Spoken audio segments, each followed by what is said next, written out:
Saludos, visionarios de almas creativas. Bienvenidos al reino donde la creatividad es la reina y la inspiración su corte real.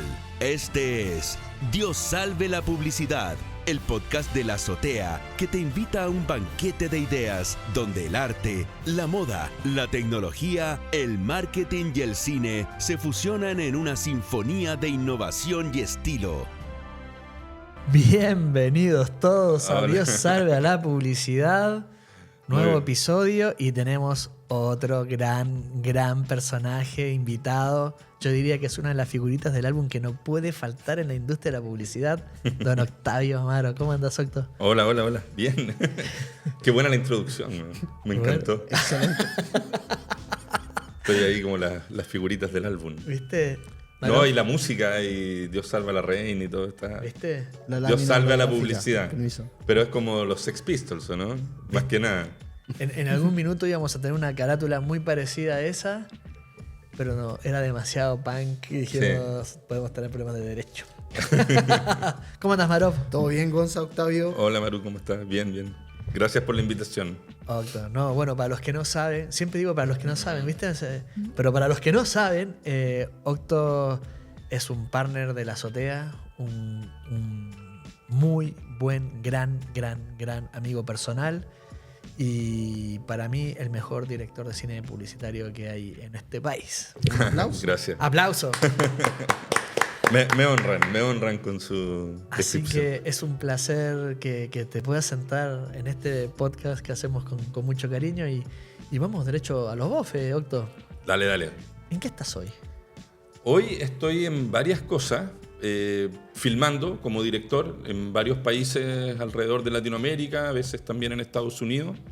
En proyectos en conjunto con La Azotea y armando un proyecto nuevo que se llama Divino, que ahí estamos conjugando varias cosas para hacer más audiovisuales alrededor de Latinoamérica y aquí en Chile. Estamos como en 3 etapas. Bueno, y papá de adolescente, cortando el pasto y haciendo todas esas cosas que uno tiene que hacer para llevar la vida adelante.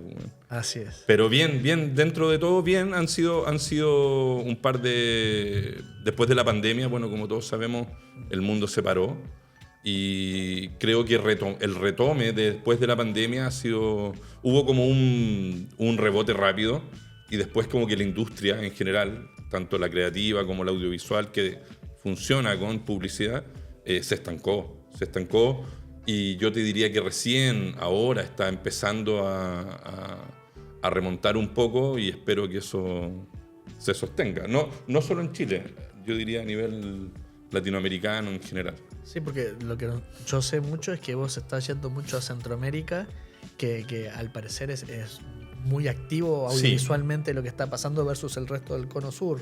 Sí, yo tengo una relación muy larga con República Dominicana, que es un gran país que se conoce aquí en Chile solo por la gente que va a Punta Cana o se va de vacaciones al Caribe.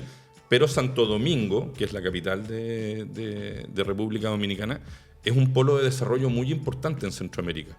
El más grande del Caribe, para empezar. Y el desarrollo audiovisual de ese país es muy grande. Se hace mucha publicidad local, tienen muchas marcas, como las tenemos nosotros acá también, pero también se hace mucha publicidad para otras partes de Latinoamérica. Ya sea por locación, pero también porque hay allá una ley del cine que ha permitido desarrollar un polo más o menos importante de profesionales, de estudios, un poco lo mismo que en una época tuvo Ecuador, con la ley del cine que ellos tenían, que era una ley que obligaba a que todo lo que se filmara en Ecuador, todo lo que se emitiera en Ecuador, tenía que ser grabado en Ecuador y con un 70% de ecuatoriano. Entonces eso desarrolló también mucho porque Coca-Cola te hacía el comercial en Argentina o aquí en Chile y el mismo comercial de Coca-Cola había que ir a hacerlo a Ecuador en ese caso. A Ecuador en ese caso. Y muchos de nosotros que en esa época hacíamos cosas para Movistar, a mí me tocó con Movistar principalmente, Gatorade también. Filmábamos el comercial en Chile o en Argentina o en Brasil, donde nos tocara, para toda Latinoamérica y teníamos que viajar a hacer exactamente el mismo comercial en Ecuador. Finalmente los clientes se terminaron dando cuenta que las piezas quedaban más o menos iguales, que no porque se filmara en Ecuador quedaba peor ni distinta. Es más, como nos esforzábamos tanto en que la fotografía, el detalle de arte y todo fuera idéntico, los tipos decían, bueno, ¿para qué nos vamos a gastar la plata en hacer el comercial 2 veces si Chile, Perú, Colombia no tienen ley de medios? Entonces hacemos el comercial en Ecuador y lo emitimos en Chile, al revés. Claro. Eso perjudicó un poco Chile. Los únicos que se avivaron ahí fueron los argentinos, por un tiempo. Y se iba mucho también a Uruguay, también me acuerdo en esa época. Que tiene algo muy parecido, como los impuestos muy bajos. Sí, pero Uruguay tiene yo me acuerdo que nosotros hacíamos muchos comerciales de DirecTV y íbamos a grabarlos a Uruguay. Y Uruguay tiene esta cosa... No, Uruguay tiene... Digamos, tiene el mismo nivel que tiene Argentina, pero mucho más amigable, mucho menos sindicalizado, más humano, digamos. Sí. Se puede trabajar tranquilamente Se puede de alguna trabajar, forma. claro. Ojo, y no es que esté en contra de la sindicalización y de que la gente tenga sus derechos laborales, pero Argentina, y a mí también que me tocó filmar mucho allá, llegó un momento en que dejamos de hacerlo porque era demasiado. O sea, un quilombo, hay que decir las cosas como era son. demasiado. O sea, Sí. más allá de tu ideología política, tú no podías ser que...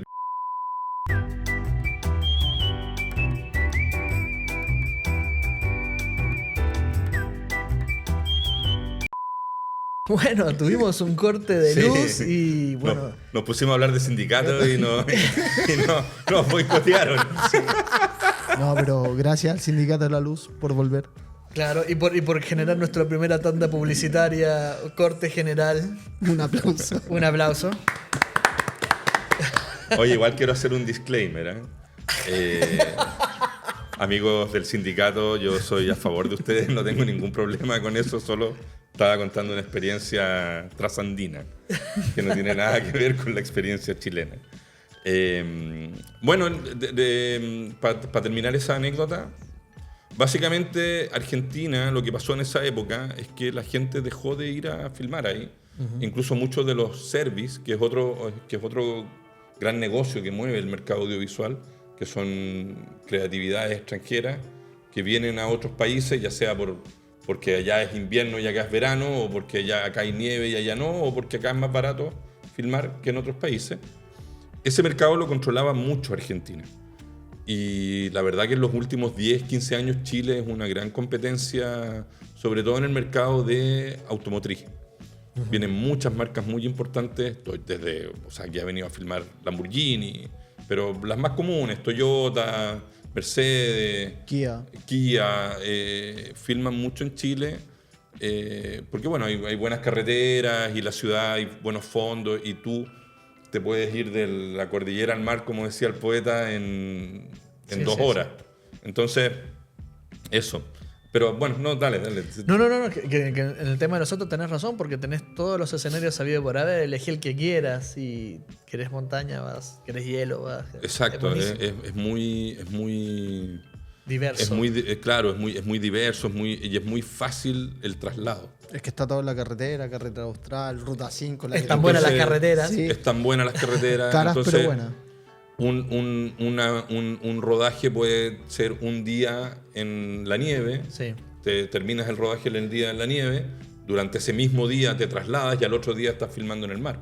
Correcto. Entonces eso es algo súper difícil de conseguir en muchas partes del mundo. Y lo otro que Chile tiene, y eso sí debo decirlo, tiene un gran desarrollo de técnicos audiovisuales y cinematográficos en la industria publicitaria. De muy alto nivel, de muy alto nivel. Y eso se ha venido construyendo en los últimos 15 años. Porque yo pertenezco a una generación de directores que fuimos los que medio desbancamos a la generación que nos antecedió a nosotros, donde había mucho director de afuera, mucho director argentino. Que eran los que controlaron el negocio en Chile durante, yo diría, los últimos 20 años. Todos los 90, gran parte de los 80 y yo diría que el primer tercio de los 2000. Y luego entramos nosotros, por ahí por el 2006, 2007, a competirle, y luego nosotros somos los que hemos tenido la oportunidad como de ir a otros países, de ser profesionales de exportación, digamos. Porque vos estudiaste en Inglaterra Sí. y acá en Chile entraste por la televisión, hiciste Patiperro. Claro, ¿o me yo equivoco? en una época en Chile, claro, hice varios programas de televisión, entre ellos ese. Y también en un minuto yo tenía una productora que se llamaba Nuevo Espacio y hacíamos muchos programas distintos. Uno de ellos muy famoso que se llamaba Los Vigías del Sur. Y ese programa fue muy exitoso. Después inventamos un programa televisivo de ¿cómo se llama? De policial, que se llama Enigma. Y en un minuto TVN caga, perdón, TVN Dale, se termina porque viene un cambio de gobierno. Sale el director de programación del canal y nos dejó metidos con un montón de productos. Quebramos, en el fondo quebramos, porque dependíamos todos de TVN. Y un día éramos ricos y famosos y una semana después no teníamos ni uno y estábamos viendo cómo cobrar la plata que nos debían porque quedaron muchos programas de televisión enganchados que fue muy difícil porque nosotros, claro, tú en televisión es distinto a la publicidad donde vas uno a uno. Ahí nosotros hacíamos 18 programas de una, invertíamos y luego teníamos contratos con el canal que se iban cumpliendo trimestralmente o semestralmente. Y fue una época súper dura. Varios nos quedamos prácticamente en la calle. Y yo tenía un muy buen amigo que era director de publicidad. Y yo veía que el tipo era muy relajado, era muy... No lo veía esforzarse tanto. Y veía que tenía buen auto, que tenía buena casa, que lo pasaba bien. Y un día le dije a mi mujer, le dije, ¿sabéis que esto es lo mío? Yo voy a ser director de cine publicitario. Y me levanté un día, compadre, como director de cine publicitario, a través de un conocido, de un familiar, me conseguí una entrevista con una productora y ahí partió mi historia, digamos. Y rápidamente me fue bien porque antiguamente ustedes, los publicistas, uno hacía como una campaña y siempre te pedían como un extra, digamos, como un trucho. Ajá. Y me acuerdo que me contratan para hacer un comercial horrible de unos helados, que era, no sé, una tipa comiendo helado, una huevada que no tenía mayor relevancia, pero adosado a esa campaña, al gratín, obviamente, venía una campaña que era de la Corporación del Cáncer, y que era CONAC en esa época. Y ese comercial ganó muchos premios, le fue muy bien, de hecho fue finalista en Cannes, ganó varios premios en Latinoamérica porque la creatividad era muy buena y la verdad que nos quedó bastante bien realizado. Y ahí yo como que aprendí como director, así que en ese sentido estoy súper agradecido de haber tenido esa oportunidad, digamos. Y bueno, eso. Che, ¿y a vos qué te ha tocado ver guiones? Volviendo un poquito a la publicidad, te ha tocado ver guiones de acá y de otros países. ¿Cómo ves la pluma nacional? Yo creo que Chile es... debo decir que tú eres un muy buen creativo. De Muchas hecho, gracias. yo hemos trabajado mucho juntos. Yo creo que el problema en Chile no es tanto el creativo en sí, que sí tiene buenas ideas, Ajá. pero Chile adolece de lo mismo que adolecen varios países en Latinoamérica, que son extremadamente conservadores en su manera de enfrentarse al consumidor. Cosa que no tiene Brasil, cosa que no tiene Argentina, Uruguay creo que también tiene buena publicidad. Y luego te enfrentas en otros países a cosas que son muy locas, pero que son más bien locales. Entonces tú también las asumís como muy creativas, pero de repente en realidad son como cosas Así muy... son ellos. Así son ellos. Parte pues, de la ¿no? identidad de ellos. Pero también, creo que también, y aquí yo tengo una crítica, siendo yo una persona que a mí mismo me considero progresista y feminista y todos los istas que uno puede tener, pero creo que hubo como un cambio cultural en esta última década que yo creo que ha afectado mucho la creatividad porque está todo el mundo cuidándose de decir qué es lo correcto y de no pisarle los callos a nadie y de que el personaje no sea machista o de que este no se ofenda. Y eso yo creo que en el fondo lo que hace, que es algo que también se lo escuché a Jerry Seinfeld, por ejemplo, que Y tienen razón, porque finalmente tú no puedes coartar la creatividad o la libertad de expresión a través de lo que el otro va a sentir con lo que tú dices.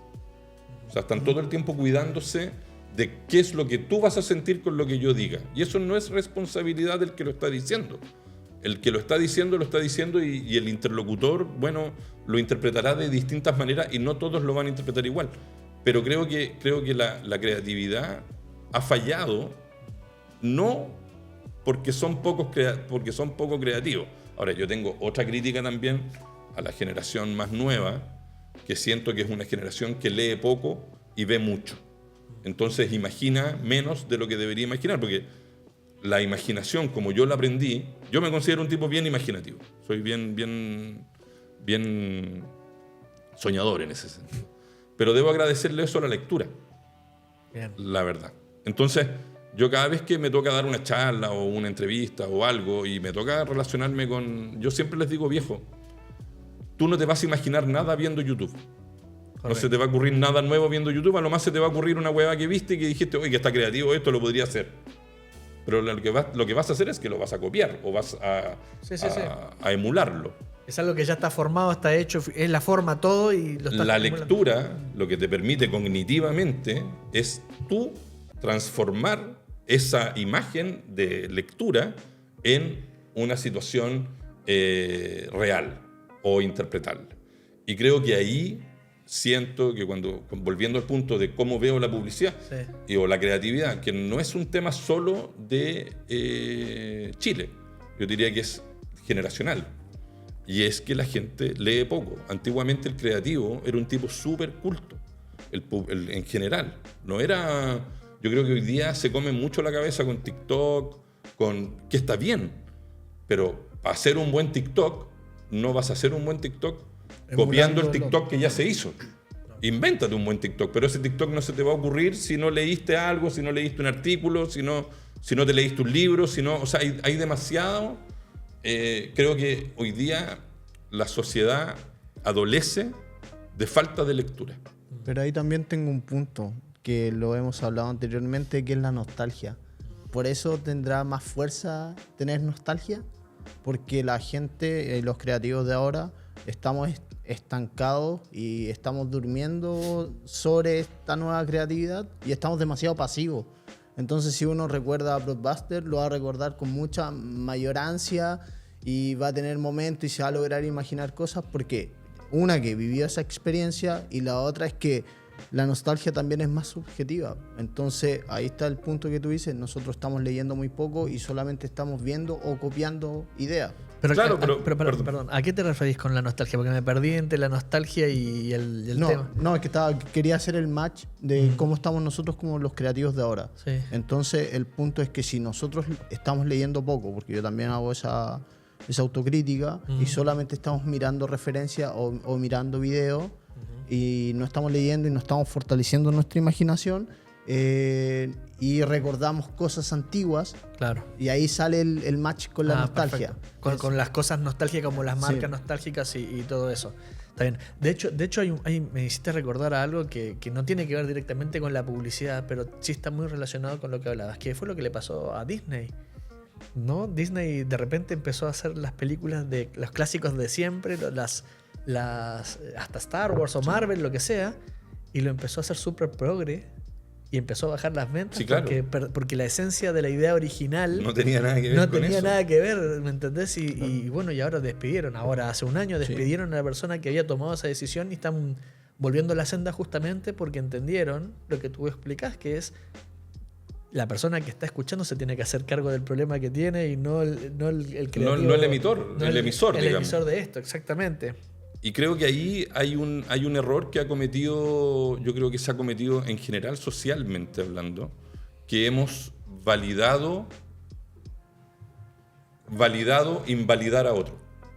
Terrible eso. Y eso es grave, da lo mismo cuál sea tu ideología, si eres de acá, si eres de... Eso no. La gente tiende a confundir esto como con una postura ideológica. Y la verdad es que no es así. O sea, yo puedo pensar absolutamente contrario a ti. pero no puedo invalidar lo que tú crees o lo que tú piensas, y yo tampoco me voy a reprimir de decir lo que yo digo, porque te puedo causar a ti algún tipo de sentimiento. Ahora, obviamente que tiene límites, pues, bueno, la homofobia, el racismo. Sutileza. O sea, pero esos estándares son estándares básicos. Pues, bueno, no me voy a poner a hablar de Hitler, weón, a favor de Hitler, weón, y el antisemitismo. Bueno, y un montón de cosas que entendemos como sociedad que no están bien. Ahora, yo no le quito el derecho a alguien de decir lo que quiera. Yo interpretaré después si el tipo lo que está diciendo es una imbecilidad y no lo escucharé más. Claro.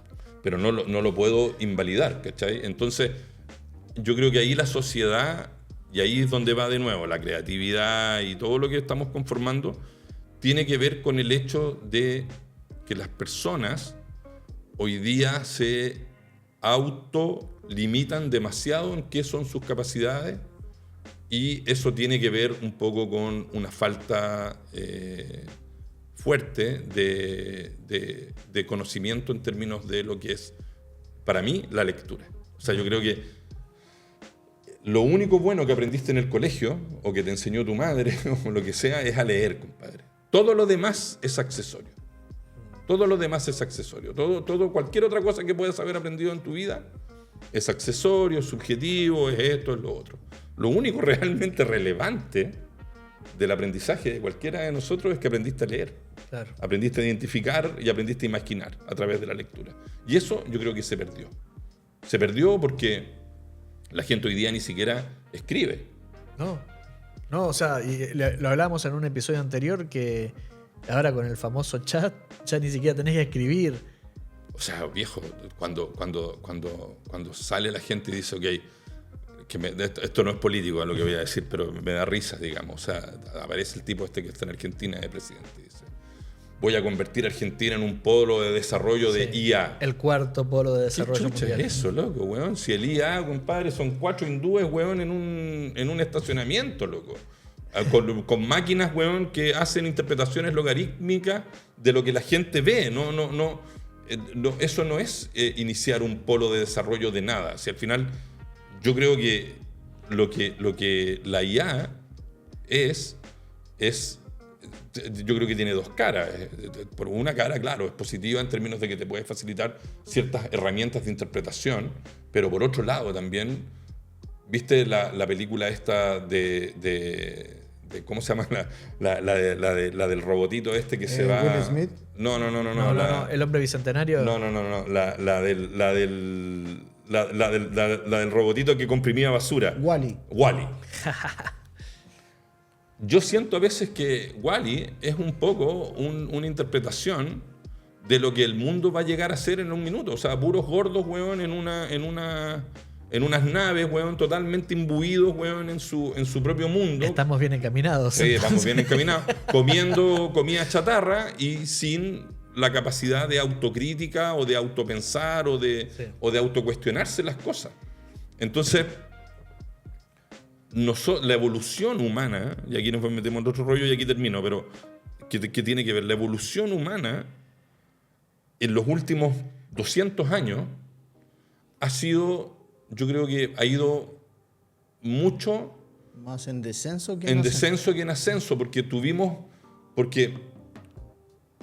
dices, ok, ¿en qué estaba la sociedad hace 500 años? Estaba buscando nuevos continentes, nuevas rutas. Está bien, pero estaban creando el Renacimiento. Sí, claro. ¿En qué estamos hoy día nosotros?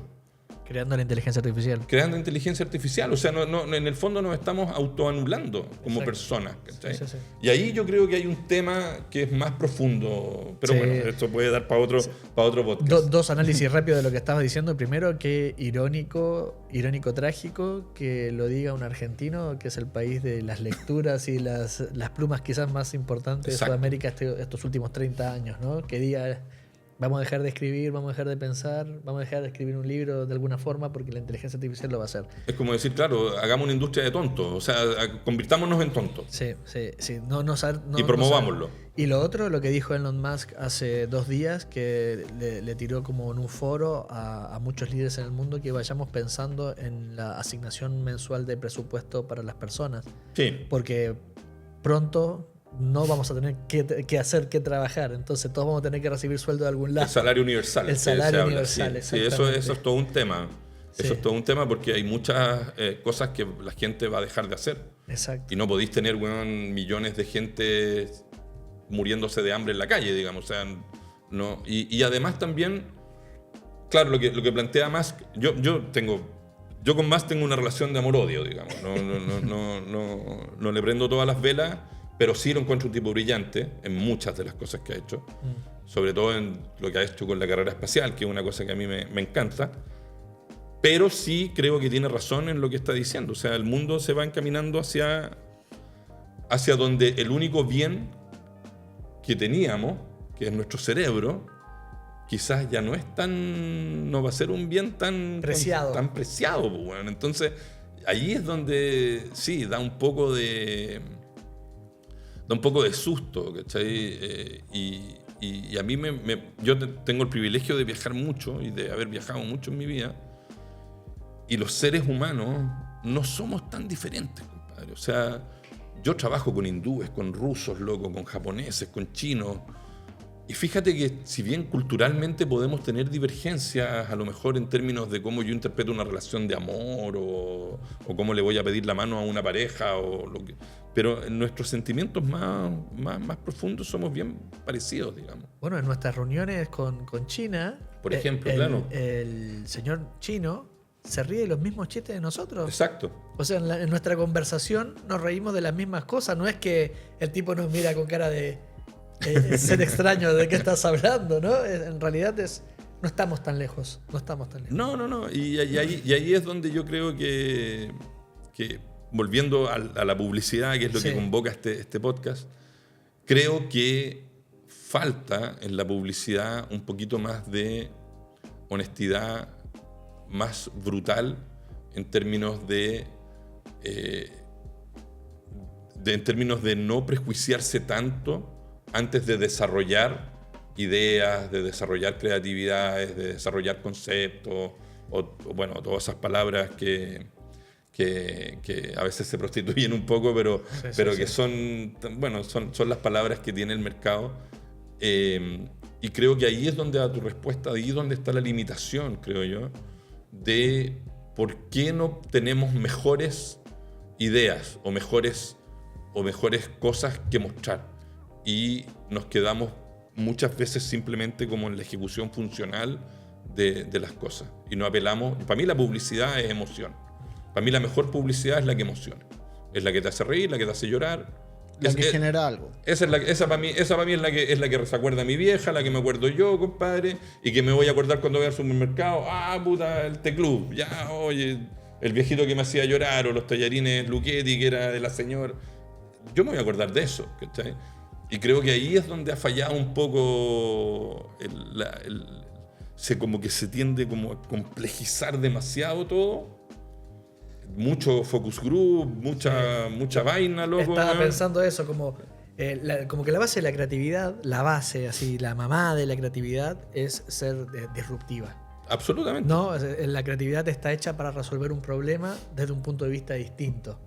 Y como que al tener mucho, de nuevo voy a hablar, me van a odiar todos los planners y todos los gerentes y todos los asesores de data, pero al tener mucha data y decir que la data dice este es el camino seguro, deja de tener esta disrupción, deja de tener esta creatividad y lo haces, que no es nuestro caso. Nosotros somos bastante punk en ese sentido, volviendo a la palabra. Sí, yo lo sé. Somos bastante punk contra el brief, como decir, no, la data no responde a esto. Tiene que ver con el miedo al final, quizás. Mira lo que estoy pensando. Sí. El creativo, la agencia, tendrá miedo a enfrentarle quizás a una idea distinta porque quizás se le va al cliente. Y entonces hace como recula y tenemos más comerciales similares. Y ahí yo comparto un poco el pensamiento que tenemos, que no es un problema tanto solo del creativo, porque el creativo puede abrirse a muchas opciones, pero sí a la toma de decisión de una agencia a la hora de qué vas a presentar. Irónico, porque las marcas te llaman para ser creativo y después te dicen, no, pará, es que acá la línea dice que tiene que durar 10 segundos en vez de 30. O sea, un claro, minuto. Y esto de acá, sabes que no lo hagas porque hay un grupo de personas que nos va a pegar. Yo estuve en una preproducción donde el creativo me dijo, no pongas a la mujer en la cocina porque te van a funar. Y yo le dije, ¿y qué voy a poner a un hombre en la cocina? ¿Porque sí? ¿Porque para que no me funen? Una mujer también cocina, le decía. Y entonces, ¿de qué me hablas? No, es que si una mujer en la cocina te van a funar. Man, todos cocinamos, le digo. Sí. ¿Cuál es el problema? Y ya de antemano el tipo coartó la creatividad porque pensaban que lo iban a funar. Y ya entró en una rosca que por suerte yo me metí y le rebatí. Porque no quería quedarme con la idea de que porque ahora una mujer tiene que estar haciendo otras cosas. Todos tenemos que estar haciendo todo y todo tiene que funcionar y no te podés coartar ni pensar por un grupito. Tengo una pregunta más. ¿Y a los directores nuevos cómo los ves? Los veo demasiado imbuidos en la forma y poco en el fondo. Porque al final lo que pasa... solo una anécdota más para terminar. Yo tuve la suerte de ir un par de veces invitado a este Festival de Cannes, que es muy divertido, no sirve mucho, pero es muy divertido de ir y si te invitan y te pagan, mejor todavía. Pero sí me acuerdo de una charla que dio no me recuerdo el nombre, pero en ese momento, el 2017 creo que fue, era el VP de Walter Thompson. Okay. Y él dijo directamente, las mejores campañas que hace mi agencia a nivel mundial son las que no pasan por Focus Group. Lo dijo ante todo el mundo. Y creo que ese es un tema que el Focus Group es un negocio que inventaron paralelo, igual que las encuestas, básicamente para darle trabajo y tener un ingreso extra a justificar el trabajo de otra gente que hace otra cosa. Pero dijo...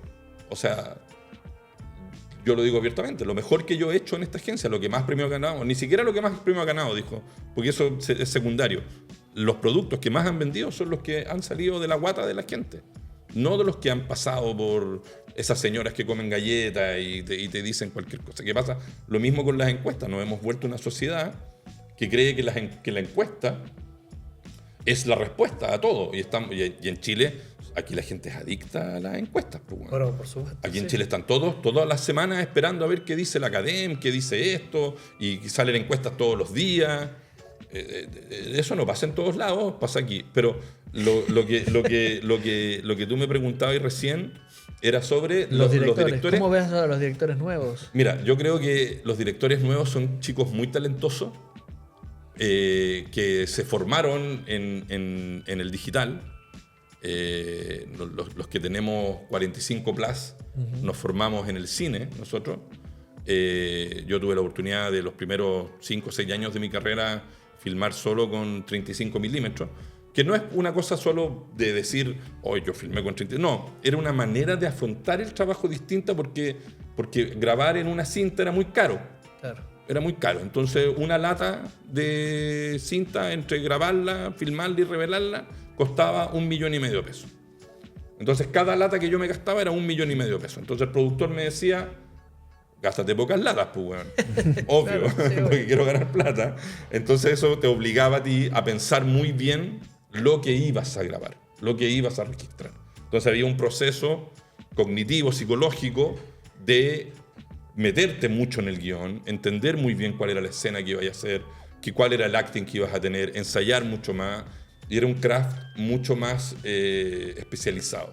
Hoy día agarráis la cámara, como cualquiera de estas que está acá, y le tiráis y quemáis al editor, básicamente, porque como que todo el mundo se lava las manos y dice, bueno, yo filmo, y el editor... Entonces, claro, aparece mucha toma chora, aparece mucha toma creativa, te da la oportunidad de experimentar más, pero a la vez... tú ves, y yo veo mucho, el contenido que tienen las cosas no es tan bueno como la forma en que están hechas.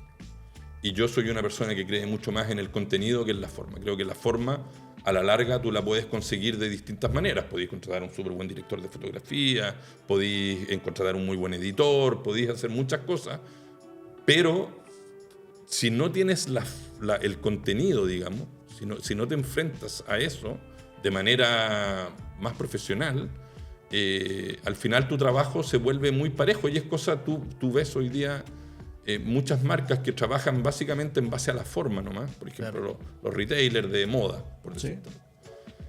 Yo no distingo un comercial de la marca verde, de la marca celeste o de la marca, para no decir las marcas, o de la marca dorada o burdeo o morada.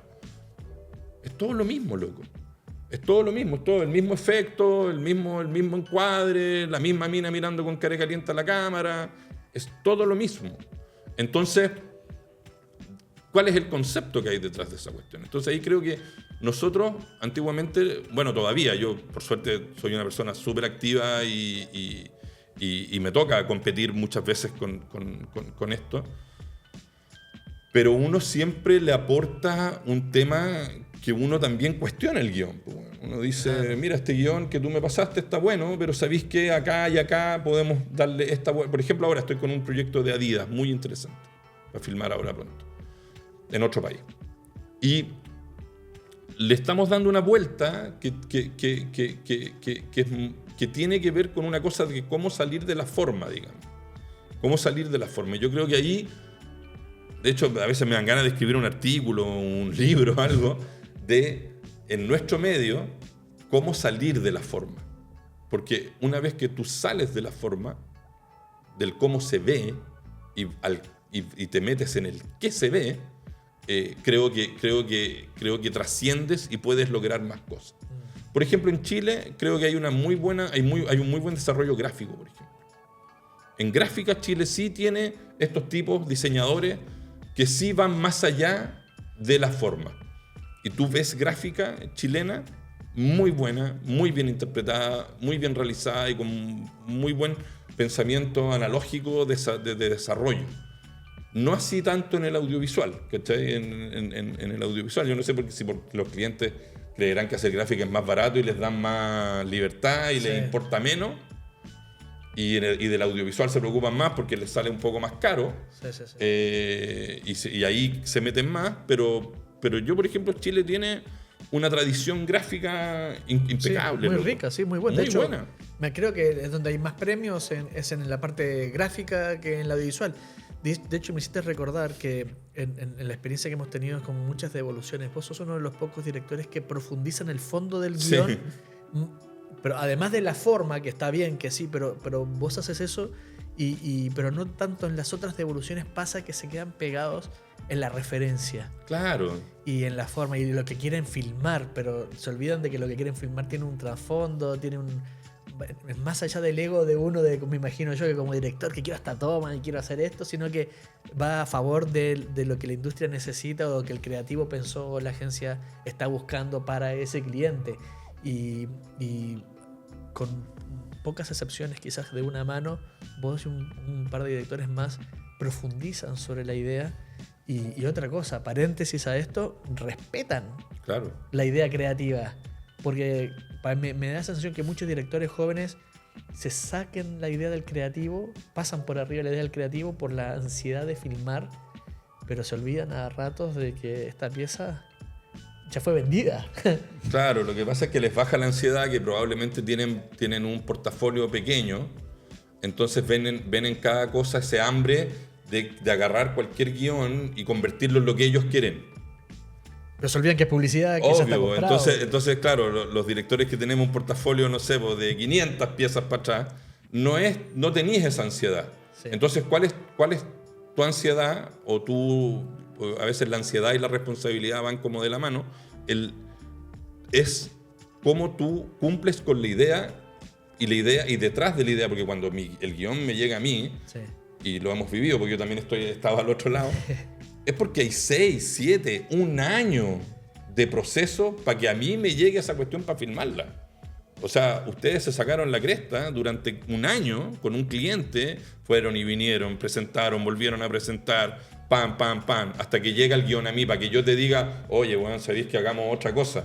No, pues, bueno, no funciona así, pues, bueno. No, pero y es que bueno que existen estos directores como Octo que agarran el guión y le ponen el plus, le ponen esa cosita que le da la vuelta pero no es una vuelta estructural del guión. No, es que ese no es el trabajo. Claro. O sea, es como... No es ese el tema. Y tampoco funciona así en el cine, tampoco funciona así en el documental. O sea, o sea, de hecho, los tipos que cuando filman un libro, por ejemplo, y contratan a un screenplay, eso va con contratos y el loco tiene que respetar lo que el libro dice, y si el autor del libro, compadre, no está de acuerdo, no se filma nomás. Y claro. Punto. Entonces, yo creo que ahí hay un tema de entender cuál es tu rol. Porque si lo que querías es ser un todólogo, ¿no es cierto? Que también mucha gente tiende a pretender ser un todólogo. Nada, pues loco, cómprate una agencia, consíguete un cliente, escribe tus guiones y los filmáis y está todo bien. Pero no funciona así, ¿cachai? Y yo en ese sentido soy muy respetuoso, por ejemplo, lo llevo a otro plano, al trabajo que yo hago, porque cuando a mí me toca filmar, y ustedes son testigos, yo trabajáis con 30, 40 personas. Y cada uno tiene una especialidad. Exacto. Entonces yo, si voy a contratar un director de foto, no es para decirle al director de foto, weón, cómo tiene que él hacer su pega. Yo lo que hago es que lo brifeo y luego el tipo hace su trabajo. El director de arte lo mismo. Entonces, es lo que decía Steve Jobs, que si tú le vayas a pagar un montón de dinero a una persona para que haga lo que tú le decís, estáis perdiendo plata, pues mejor hazlo tú mismo. Pues. Correcto. Entonces, yo creo que ahí hay un tema de... Creo que los directores más jóvenes, muy talentosos, muchos de ellos, a lo mejor mucho más talentosos que lo que fuimos nosotros, sí requieren lo mismo que requieren los otros. Requieren parar un poco, leer más, entender, weón, que no todo es efecto, que no todo es flip, que no todo es transición, que no todo es mover la cámara a 18 cuadros, que no todo es... a veces basta... por ejemplo, Dickens, que es un gran fotógrafo, bueno, el fotógrafo de Blade Runner, de muchas películas muy, muy famosas, bueno, Dunkerque. El tipo dice una cosa que es súper cierta. A veces lo que necesita la escena es poner la cámara nomás y ver qué pasa. Correcto. Y ya, y eso es. Eso es, magia. ¿Por qué tengo que agarrar la cámara y irte para allá, y irme para acá, y moverme, y hacer esto, y que todo sea como esta película, la de Guy Ritchie, que es buenísima, Snitch. Ah, claro. Que todo Snatch. es vértigo, puro vértigo en la cámara. Que se justifica ahí, obvio. Claro, es una claro. gran película y es un gran estilo, pero yo me acuerdo en una época que todos querían hacer todo. O sea, una señora en la cocina, compadre, y era... Sí. Correr con la cámara para todos lados. Claro, o ahora que aparecieron estos robots que te hacen El movimiento. Weón, o sea, una señora cocinando y el robot para arriba, para abajo, weón. Yo creo que ahí es donde... Mucha gente agradece sus espaldas, esos robots.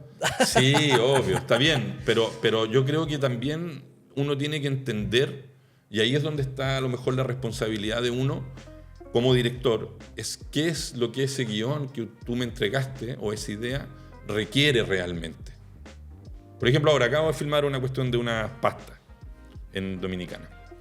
Y el guión era humorístico. Y yo lo convertí en un guión romántico.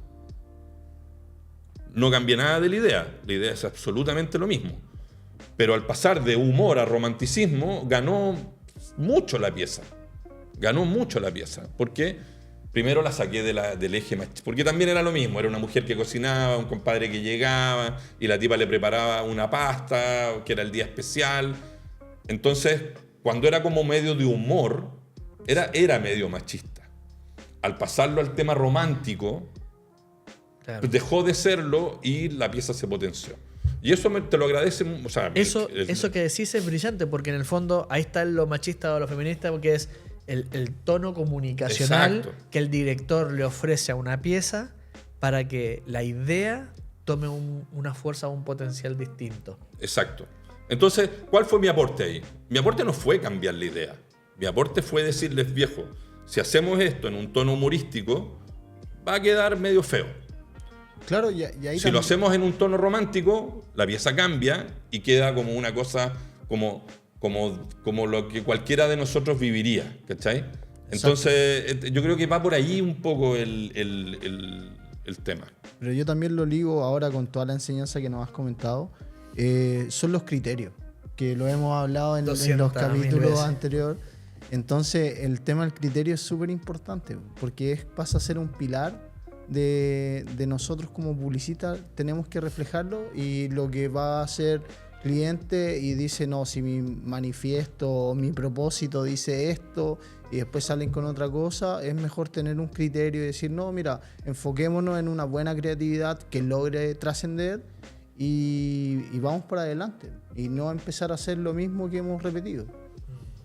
Criterio es como el tema general de cuando uno se dedica a la creatividad y en el mundo de la dirección, sea audiovisual, creativa, artística, lo que sea. El foco se basa en la experiencia y en el criterio que uno pueda tener para sacar lo mejor de algo. Claro, yo a lo que no renuncio nunca es a mi gusto. Porque yo entiendo que a mí me contratan y no me pagan mal por las cosas que yo hago. Por tu opinión. Entonces yo creo que a lo único que no renuncio es como al gusto de cómo se va a ver la cuestión. En términos estéticos o de encuadre. A eso no renuncio. Porque digo... si me están contratando es para eso. O sea, si yo creo que el fondo es amarillo o no es una cosa kitsch y es una cosa de otro tipo, si queréis que te lo hagan kitsch, no me llamé a mí, pues llama a un compadre que le guste el kitsch. A mí no me gusta el kitsch. A mí me gusta hacer las cosas de otra manera. Entonces yo en eso sí soy más cabrón en el sentido, pero también entiendo que a esta altura de mi vida la gente me contrata por lo que uno hace, ¿no? Sí. No es que se vayan a llevar una sorpresa en lo que uno va a hacer. Claro. Pero nada, uno está todo el tiempo aprendiendo, o sea, todo el tiempo aprendiendo. Eso también es lo bonito que tiene este oficio. Yo ni siquiera le digo profesión. Para mí esto es un oficio, lo que yo hago. Bueno, está bueno, Octo. Aprovecho de felicitarte por la pieza que hiciste de Visa. Sí. Por lo que hiciste también en Patagonia para el hotel. Hermoso. El formato es un muy buen formato para empezar a explorar en estas nuevas etapas audiovisuales que están pasando. Y bueno, vámonos despidiendo porque ya estamos en el tiempo. Oye, estuvo que ganas de hablar más cosas. Bueno, ahí... Pero vamos a tener, todavía tenemos temporada 1, pero en la temporada 2, así te voy contando que vamos a mezclar a los invitados que estamos juntando ahora y vamos a hacer una mesa de conversación. Y eso sería larga. Entretenido, sería súper entretenido. Sí, confrontar. Así. Oye, nada, muchas gracias.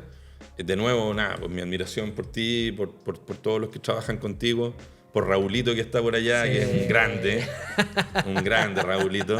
Así que nada, pues, muchas gracias por la invitación, espero no haber hablado mucha estupidez. No, hermoso, muy bien. Y bueno, nos vemos ya en el próximo episodio. Que estén muy bien.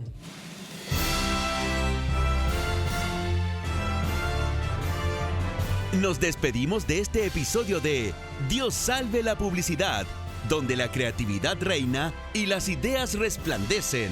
Mientras tanto, mantén viva la inspiración y únete a la azotea en nuestro próximo viaje creativo juntos. Hasta el próximo capítulo.